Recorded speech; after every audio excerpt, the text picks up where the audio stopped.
you're going to have an awful lot of players, and as many teams in the Premier League. Do you sense that the players subconsciously are starting to think about it or protect themselves, or is it easy for them to keep it out of the mind? You're just thinking, like, you know. Never had that question yet, so we are the first one to ask the question. So that's probably the moment when people start thinking about it, when you start asking about it.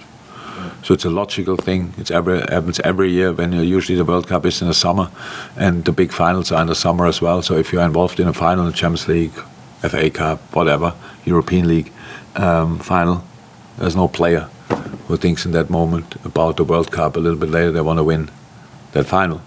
So, and if the last match day is the decisive day for qualifying for the Champions League, for staying in the league, there's no player I ever met who would then think, be careful, because the players I know, and our players for sure, are 1,000% committed with us here. But as I said, when everybody's now starting asking, then in that moment the process starts. That's how it is. That's normal. I don't say it will have a massive impact, but then you start thinking about it. I don't think the players who think about the World Cup are the players who get injured in that moment. Then they count days. That's normal.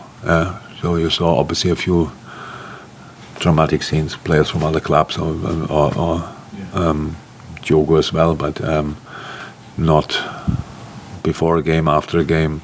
No, it's a normal situation. So after a specific game in the season, it's usually the last game of the season, a big tournament is waiting, and this is not the last game. It's, I don't know, game number 16, 15, 14, I don't know exactly. But that's the only difference. Apart from that, the players are used to that. Dave? Do you expect it to be a different Liverpool after the World Cup? If different means yes. Yeah, but it's honestly not my subject.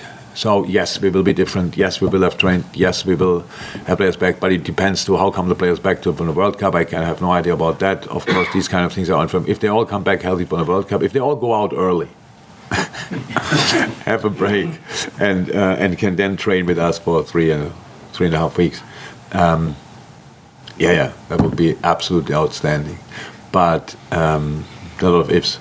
So, and no, I'm not interested in this moment in the Liverpool after the World Cup. I'm interested in the Liverpool tomorrow. I guess. I mean, you said just before that you're unfortunately not around Manchester City like some of the other clubs, but you're kind of just about close enough if it is an unusual season where they don't run away with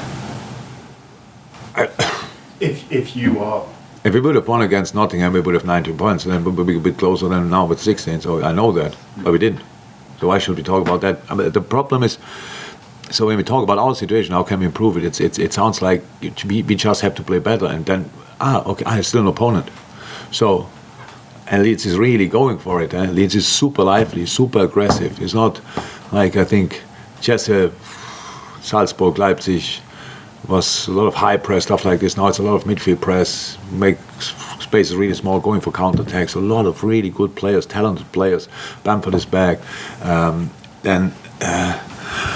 So Harrison, Aronson, speed and desire.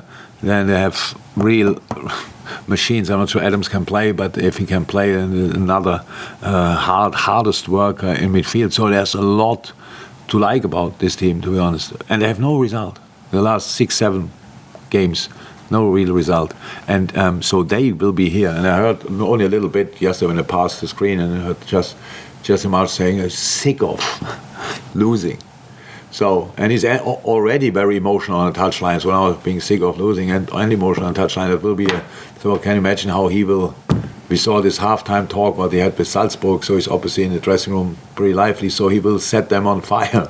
So that's our opponent. How could I think for a second about the time after the World Cup? We have to be prepared for this game, nothing else. Paul Ghost. Yeah, I just wanted to ask about Naby. You said that tomorrow might come too soon for him. No, Naby's still in a longer rehab phase. So will he be able to contribute before the break? Will be tight. And how much more difficult will that be for him then, given the kind of break in play, difficult getting up to full speed, and then you're looking at... I think that Naby will have a full pre-season with us in December, and that will be perfect for him. So you think it might be more towards the new year before we finally see a fully fit Naby Keita? Yeah, definitely. Even if he can play before, he has no chance to be fully fit. He comes then out of rehab, and yeah, we have 5 games, so I wouldn't rule him out now for 1 or 2 of them. But in this moment, there's still a gap to fill. Final question to Ella from the BBC. Hi Jurgen, I'm Hi. Ella and I'm 14. I'm from the BBC Young Reporter. I was wondering what your thoughts were in regards to sexism towards female football supporters in the men's division. Because I have a TikTok account based on Liverpool and I receive a lot of negative and sexist comments from young boys regarding this. Wow, that's a serious question for your girl. So I'm not sure about if we have to talk about sexism in football or whatever. I think in general, it's an awful thing. But how all bad comments in life, they are mostly done by people who are a bit dumb. So you can take that maybe for yourself. So if you feel, so I can tell you, I don't know exactly what people are saying about me, and I don't say that things are as bad as they are, maybe in a sexism understanding. But there are a lot of people out there, they are talking about me. And since I'm in the last 22, 23 years as a public person, you cannot blame me without knowing me. There's no chance. Nothing arrives at my heart, at my soul. It doesn't touch me at all.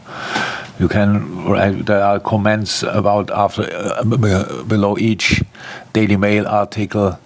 I can read them. I read them actually more often than I read the article itself, and they really go for me. Nothing scratches me. Nothing. And that's what I would like to give you. So they don't know you. They have no idea. They're a bit. I'm not sure dumb is the right word, but not really smart.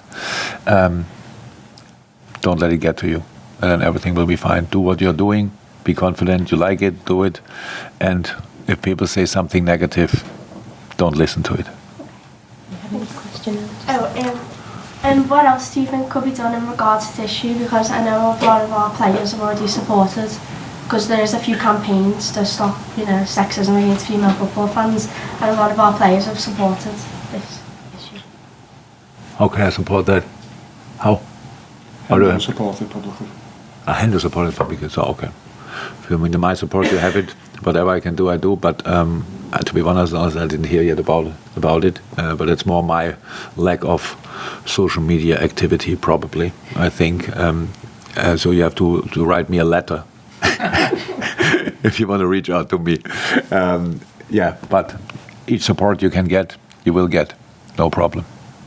Thank you. Welcome. Thank you. Thank you, everyone. Thank you. Welcome. See you.